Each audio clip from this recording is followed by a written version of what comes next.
off you running around and jumping on the furniture. She really doesn't like it. She does. Part of it is the phone. The phone is.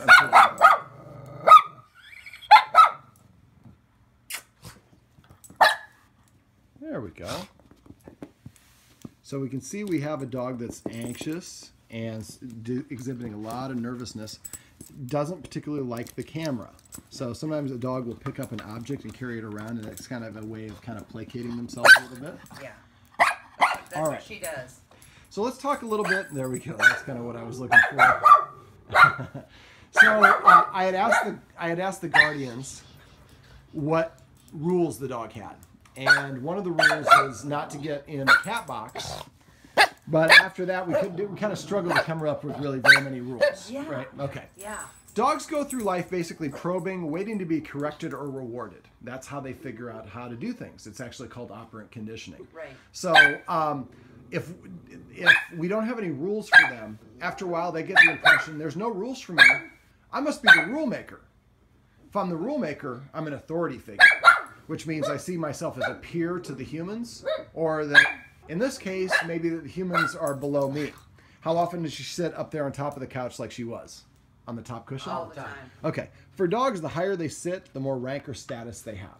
So we let dogs sit at the same height as us, we're saying we're equals. We let dogs sit higher than us, we're saying that you have more authority than us. Because in a dog pack, the top dog sits in the highest spot because he or she is in charge of security.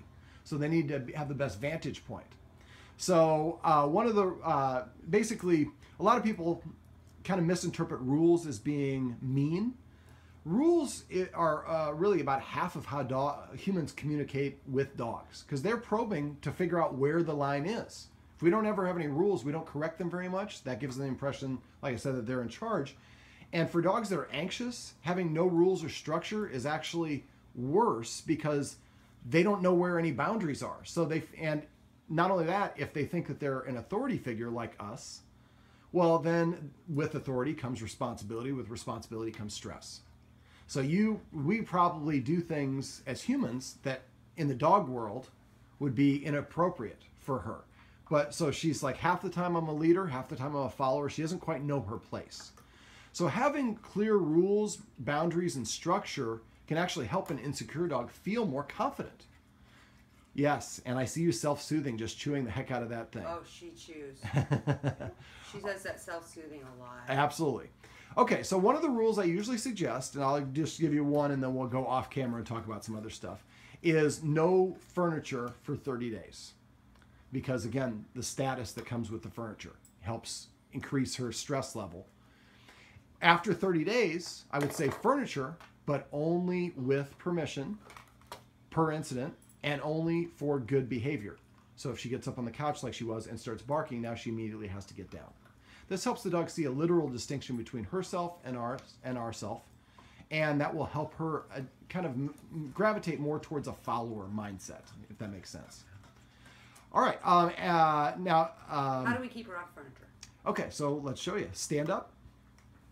Turn, no, just turn.